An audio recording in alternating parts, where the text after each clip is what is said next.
Dans cette vidéo, je vais me faire l'avocat du diable. Alors vraiment très rapidement, je voulais revenir sur cette polémique politique, puisque malheureusement, la voiture électrique a l'air d'être extrêmement politique, alors qu'on devrait plutôt parler d'agrément de conduite, on devrait parler plutôt de souverainisme, en tout cas, c'est-à-dire que même si aujourd'hui la voiture électrique en Europe, ce n'est pas parfait, qu'est-ce qui nous manque? Les batteries, c'est-à-dire quand même l'essentiel. Pour le reste, une fois que les batteries, pour l'essentiel qui viennent de Chine, demain pour le groupe Stellantis, c'est vrai que ça arrivera donc d'Espagne, donc en Europe. Désolé pour le petit bruit, on est au camping, la voiture est placée là et je me rends compte que finalement il y a beaucoup de voitures derrière qu'on entend, mais la vidéo va aller relativement vite. Donc Trump, si vous voulez, c'est les États-Unis, l'Europe c'est l'Europe, les États-Unis c'est les États-Unis et la Chine c'est la Chine. Donc pour autant, par rapport à l'énergie, c'est quand même intéressant d'avoir un véhicule électrique qu'on recharge avec donc du courant provenant d'EDF et essentiellement de centrales nucléaires, parce qu'on va voir que malheureusement, si tout était politisé, ben, ça serait quand même compliqué de recharger sa voiture très certainement électrique, que on va dire que le véhicule thermique qui est alimenté donc par du pétrole qui vient essentiellement de pays où la démocratie quand même c'est assez compliqué. Donc en fait, nous sommes constamment en train de faire des leçons de morale à certains pays, donc nous Français, voisins en Europe, etc. Mais quand il s'agit de prendre du pétrole du Qatar, d'Algérie, tout ce qui est OPEP, etc., ou même de la Russie, on a vu toute cette histoire aracabrantesque, c'est ça qu'on dit? Bref, c'est un cinéma. Le gaz et le pétrole donc russe ne venaient plus directement donc en Allemagne, en France ou quoi que ce soit, mais ils passaient de l'autre côté. Enfin bref. Aracabrantesque, je crois que c'est ça normalement. Bref, donc que en tout cas, on va en parler très rapidement, Trump ne veuille plus aider la voiture électrique, bah franchement, vu ce que ça coûte, on le voit notamment en France, ça coûte quand même relativement cher, c'est-à-dire à peu près 1 à 2 milliards, et les aides, l'argent, il n'est pas magique à un moment donné, et il n'y a qu'un État qui peut avoir en fait, être constamment déficitaire. Donc une entreprise, mais ça c'est très public. C'est malheureusement très de gauche de dire, bah, c'est pas grave, allez, on y va. En même temps, voilà, 600 milliards. Ben oui, alors les gens vont dire, on parle de nos enfants. Alors déjà, il faut en avoir, des petits-enfants, mais c'est surtout l'impact réel que ça a aujourd'hui. Et d'ailleurs, par rapport à la dette, n'espérez jamais qu'il y ait un réel poids. C'est juste une pression psychologique qu'on fait exercer, on ne la remboursera jamais. Ça permet d'ailleurs d'avoir un taux de la dette qui est de plus en plus important, et c'est ça qui est plutôt inquiétant, c'est-à-dire qu'à un moment donné, quand on ne pourra plus le rembourser, parce qu'en fait le budget, l'intérêt de la dette est plus important que tous les autres budgets, je crois qu'on est au 3e budget, c'est un truc de fou, et que l'intérêt de la dette est plus important, limite je crois que l'éducation. Voilà, moi je trouve que ce qui est dommage, c'est toujours la même chose, c'est l'efficience. Donc, si un véhicule électrique est plus efficient qu'un véhicule thermique sur certaines choses, super. Pour autant, aux États-Unis, ils ont financé à tour de bras les batteries. Joe Biden a mis énormément d'argent et l'autre, il veut saigner. Bah, j'ai envie de te dire qu'il a été élu, il a été élu pour ça. Donc, en fait, c'est son droit et ça nous regarde pas. Pour nous, sur les voitures électriques, j'avais fait une vidéo, mais il faudrait que je la retrouve là, sur le leasing social, qui est à mon sens du grand n'importe quoi, parce que à un moment donné, c'est pas comme ça qu'on va émanciper en fait une population. Donc en fait, ce qu'on essaye, c'est de liquider des stocks. Donc à l'extrême droite, on va dire, ou à la droite, on ne veut plus engager de l'argent sur la voiture électrique avec de l'argent public. Excusez-moi du peu, mais c'est du bon sens.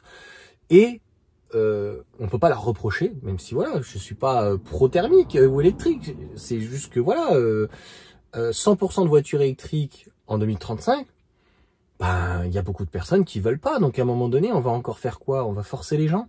Je pense pas que ça soit la solution. C'est vraiment un pays de merde, parce qu'à un moment donné, c'est du bolchevique quand tu forces les gens.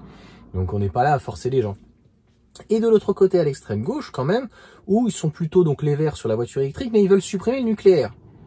Donc si tu veux, c'est pas très cohérent. Comment on va faire pour recharger les batteries? Moi, je me pose des questions. Donc les éoliennes, le photovoltaïque, c'est très bien. Mais en fait, on est toujours dans le blanc ou dans le noir. Donc il n'y a pas de gris, il n'y a pas de mitigé, il n'y a pas de réflexion. Moi, je suis plutôt pour le libre-échange, il n'y a pas de problème. Mais ce que fait l'Union européenne, c'est un peu grave. C'est-à-dire que voilà, c'est un no man's land. On a aujourd'hui on va dire, je pense à plein de choses en même temps dans la tête, mais qui sont folles. Enfin, t'as la Pologne, la Roumanie, ils sont à 400 balles de revenus, on est à 1500 balles. Enfin, si tu veux nous faire rentrer en concurrence par rapport à tout ça, et on voit tous les dégâts que c'est en train de faire. Je te donne une expérience qui m'est arrivée hier. Malheureusement, là où on habite, il y a de plus en plus de vols. C'est pas moi qui le dis, c'est la police et on le sait très bien. C'est même pas des gens du voyage ou n'importe quoi. Hein. Il y a pas, c'est beaucoup de Roms, des Roumains, etc. C'est des gens des pays de l'Est. Il y a eu aussi à un moment donné, c'était il y a 2 ans, les gens qui sont sur 50 ans en Yvelines le savent, il y a eu une commande de gros GPS, donc les GPS notamment allemands, des Audi, BM ou quoi que ce soit, donc des gens des pays de l'Est qui sont venus organiser, donc faire une centaine de voitures, et ça partait en Chine, au marché noir. Voilà. Donc en fait, c'est ça l'Union européenne aujourd'hui, c'est beaucoup d'en même temps, c'est beaucoup de choses qui ne sont pas caractérisées, c'est compliqué, c'est compliqué. Donc ce que je sais, c'est que ce n'est pas en forçant les gens, ni en dérégulant comme ça qu'on va réussir. On aurait dû dire, écoutez, enfin, l'Union européenne veut casser EDF, et on voit que l'intérêt, normalement, l'objectif étant de faire baisser les prix, mais on est déjà les moins chers d'Europe. Donc en fait, là, on est en train de casser un marché, quelque chose qui fonctionnait. Enfin, en fait, on marche sur la tête, tu comprends, sur plein de choses. Et donc, il y a beaucoup de choses qui ne sont pas cohérentes. Si on avait voulu être cohérent, eh bien, on aurait fait monter la part du photovoltaïque, on aurait continué éventuellement, pourquoi pas, à travailler sur l'éolienne et les énergies, moi j'aime pas du tout vert, mais des énergies entre guillemets renouvelables, ça veut dire en fait des productions par le vent ou le solaire. On voit que ça a ses limites et on a besoin donc des centrales nucléaires. On voit ce que ça donne en Allemagne, ils sont en train de faire un suicide collectif. Il n'y a pas d'autre mot, c'est un suicide collectif. Donc en fait, ils sont en train de tuer leur industrie, il va leur rester quoi? Et donc ils ont une population qui est extrêmement vieillissante, et de l'autre côté, en fait, toujours plus d'émigration, ils ont beaucoup de Turcs. Ils vont suicide, ils vont casse-pipe, ça comme en guerre, comme à la guerre, mais d'une autre manière. Donc je ne sais pas si Trump il a tort ou il a raison.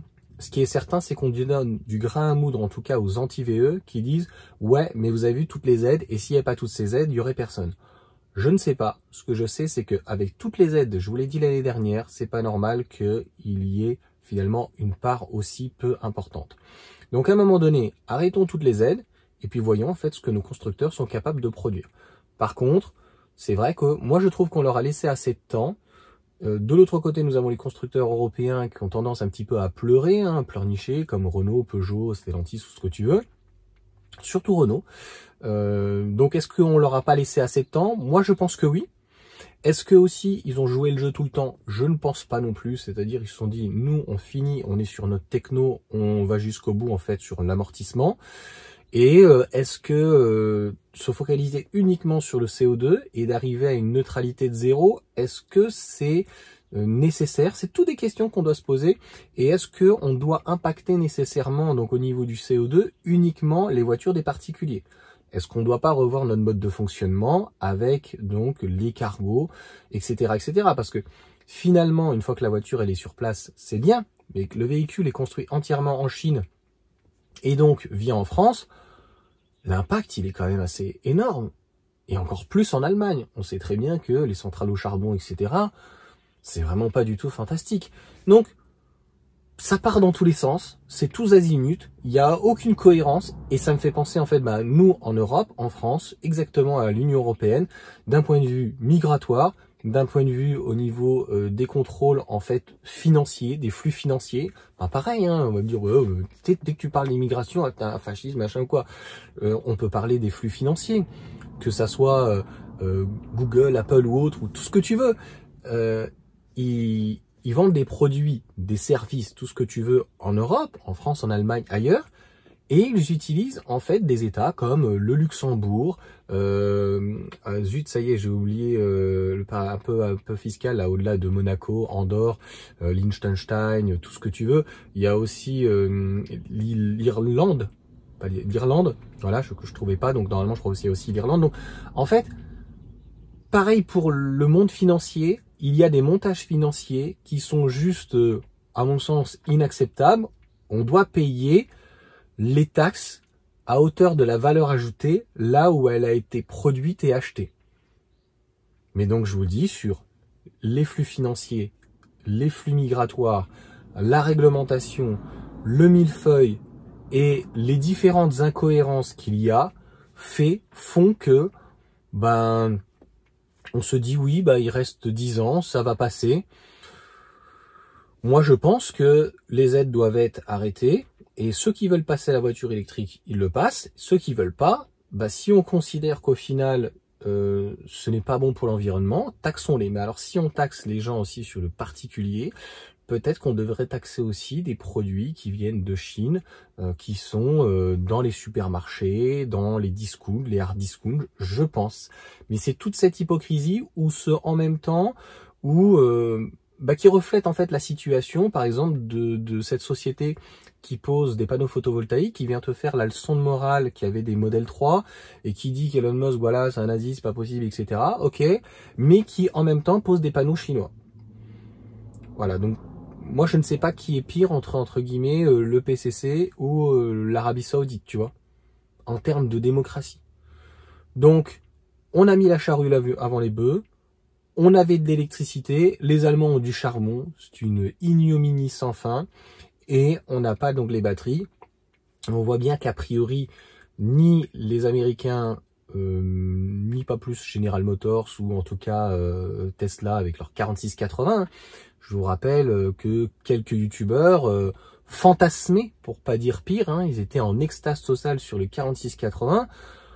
Voilà, il n'y a pas besoin de sortir de Saint-Cyr ou d'être ingénieur en bac plus 15 ou quoi, ou tout ce que tu veux, pour comprendre que il y a les effets d'annonce, et puis il y a la réalité en fait économique par rapport à l'offre et la demande. Donc ça, par exemple, Porsche est en train de le subir, avec le Taycan. Voilà, donc tout ceci n'est pas réfléchi, tout ceci demande de la réflexion, et quand en fait on a des voitures électriques, qu'on a des centrales au charbon comme en Allemagne, et qu'on a encore moins les batteries, tu te dis, je pense qu'on a loupé quelque chose. Après, encore une fois, je ne dis pas que c'est parfait. A priori, les batteries chinoises sont très bien. CATL, CLB, mais CATL est, je pense, le meilleur. BYD est plutôt pas mal. Je vous ferai une vidéo entre la BYD Silgood, la Dolphin Surf, et la Renault 5. Je vous ferai un petit comparatif. J'ai pas eu le temps donc cette semaine, donc je vous le ferai la semaine prochaine. Et pour moi, c'est une évidence, c'est la Renault 5. Donc on voit qu'on n'est pas vraiment, pas du tout à l'ouest. On est plutôt pas mal. Mais on n'est pas allé jusqu'au bout, et c'est rageant. Pourquoi je dis ça? On va dire, ouais, mais Yoann, t'es toujours en train de râler, mais pourquoi je râle? Comme je vous l'ai dit, je les connais bien, les ingénieurs. Ils sont pas que imbus de leur personne, pour beaucoup. Je ne mets pas tout le monde dans le même sac, il y en a qui sont très bien. Mais on a du talent. Total, c'est de la chimie quand même. Va pas me dire qu'on n'avait pas quelques chimistes éclatés qui pouvaient pas éventuellement du lithium. Donc en fait, on est passé un peu du pétrole au lithium. Demain, peut-être, ça sera du sodium. L'hydrogène, tout le monde s'excite sur l'hydrogène, c'est la panacée, mais on voit rien. En fait, est-ce qu'on est en réalité? Moi, je suis dans mon modèle Y aujourd'hui, ça fait 2 ans, 50 000 km, batterie AFP, ça marche. Point barre. La dégradation est bonne, la régénération est bonne, la charge est bonne, et quand la musique est bonne, eh bien, voilà. Bref, il n'y a pas plus à dire que ça, donc Trump, pour moi, on s'en fout. Et je pense que nos constructeurs, en tout cas, ne sont pas à la hauteur. Et je ne sais pas pourquoi ils sont pas à la hauteur. Peut-être qu'ils disent, c'est bon, de toute façon, on voit bien que dans le top 10, même dans le top 30, eh bien, on n'a pas de constructeurs chinois. Et que peut-être qu'il y aura des alliances, peut-être qu'il y aura des fusions, peut-être qu'il y aura des partenariats ou des coopérations. Mais pour autant, l'invasion, comme c'est passé avec les panneaux photovoltaïques, a priori, il n'y aura pas. Donc, ils savent bien fabriquer, mais ils sont pas parfaits. J'ai l'impression que les multinationales, en fait, surtout, utilisent un petit peu chaque continent ou chaque pays en fonction de leur spécificité et en fonction de leur qualité. Quand c'est pour le bien commun et le client, parce que c'est ça, finalement, le nerf de la guerre, c'est un peu le pouvoir d'achat du français moyen. Après, quand c'est vraiment pour impacter les personnes, je l'ai déjà dit, à un moment donné, il y a une réalité économique, et peu importe que ça soit un véhicule électrique ou thermique, on voit que nos constructeurs, et je le sens de plus en plus, ils jouent la montre d'ici 5 à 10 ans, que ça soit de l'électrique ou du thermique, peu importe. Eh bien, finalement, un véhicule citadin, ça sera minimum 25 000 €, voire 30 000. Le prix médian sera aux alentours des 40 000, ce qui est finalement un véhicule électrique, et que les véhicules finalement vont commencer à coûter très très cher.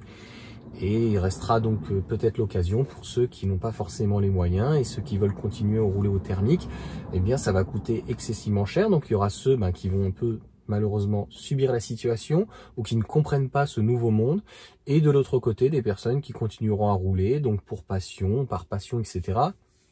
Mais il y a un gros problème, encore une fois, de pédagogie, d'explication, parce que franchement, la personne qui comprend pas que franchement, la véhicule électrique, il est d'un point de vue technologique beaucoup plus intéressant en fait que le véhicule thermique, tu peux rien faire. Tu peux rien faire, donc en fait, pareil, d'un point de vue social, en fait, c'est ce que je disais au début de ma vidéo par rapport à l'Europe ou la France, en fait, il y a un déclassement qui se fait, et comme en plus il y a une méfiance, surtout une défiance par rapport à nos politiques, par rapport à nos journalistes, toute la journée en fait qui bassinent en fait sur des conneries, on en arrive en fait à des situations qui sont un peu ubuesques, et qu'on arrive à te dire quand même que un vieux diesel de 20 ans, c'est plus écologique et c'est plus économique qu'un véhicule électrique. On en est là. Alors qu'un vieux diesel citadin aujourd'hui, si le mec en fait il fait jamais de grande route ou quoi, économiquement une petite Zoé c'est beaucoup mieux et c'est pas plus cher. Et franchement, en termes d'agrément de conduite, c'est quand même beaucoup mieux. Bref, pareil, on reviendra donc sur les R5 avec le One Pedal qui arrive, les batteries LFP. Donc, c'est présent, place to be. Il y a des évolutions qui arrivent. Moi, je vous l'ai dit depuis 2 ans, je comprends pas pourquoi nos constructeurs, en fait, tout de suite d'emblée, n'ont pas pris cette technologie LFP au sérieux, ou sérieuse, voilà, les batteries. Et de l'autre côté, voilà, on est resté vraiment sur du NMC. Et voilà, j'en ai parlé déjà du 800 volts, c'est bien beau de passer au 800 volts, mais il faut déjà être OP sur les 400 volts. On va me parler du Macan, Taycan, tout ce que tu veux. Ouais, mais bon, tu vois la réalité du marché, c'est-à-dire que ça a du mal à se vendre, et quand c'est au particulier, quand c'est à la revente, quand c'est d'occasion, ça s'effondre. Comme un peu le Cybertruck, voilà. Il y a une réalité économique, et à chaque fois qu'il y a un véhicule qui a du mal à se vendre, et que même s'il y a des aides et que derrière, en fait, personne ne reprend, c'est bien pour quelque chose. Donc tout ceci encore une fois a vraiment été mal expliqué, je pense, et toutes ces aides, on s'en rend compte quand même depuis pas mal de temps, elles ne sont plus là pour aider le constructeur à essayer de proposer plus de véhicules électriques, mais finalement à faire plus de profit, et ils se sont souvent calqués en fait en fonction des aides, en fonction du bonus, et ça devient des montages financiers. Mais ça aussi, l'Union européenne et la France, qui fait pire que l'Union européenne par rapport en fait aux demandes, etc. quand même, l'Union européenne, franchement, va trop loin dans certaines choses. Et ça, c'est encore un autre problème malheureusement, c'est cette Europe qui est à 5 vitesses pratiquement. Donc on a pratiquement tous une monnaie unique, pas tous, mais comme beaucoup quand même, l'euro, et on n'a pas du tout les mêmes manières de faire, de travailler. Et si on reste sur la partie voiture électrique, vous voyez bien qu'il y a une disparité qui est énorme entre les pays du Sud, je vous l'ai déjà dit, qui sont même pas à 10% de voitures électriques aujourd'hui, donc on se demande comment ils vont arriver à 100%, quand je vous dis 10%, je suis gentil, c'est plutôt 4-5.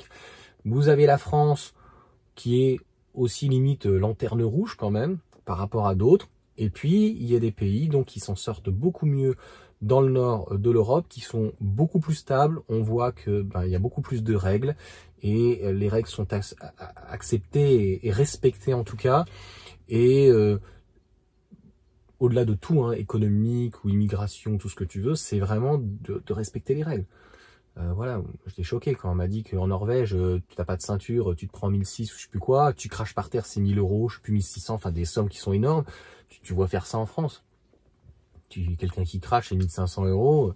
Voilà, tu fais un excès de vitesse de plus de 30 km/h, je crois, tu as une saisie sur salaire, tu vois faire ça en France.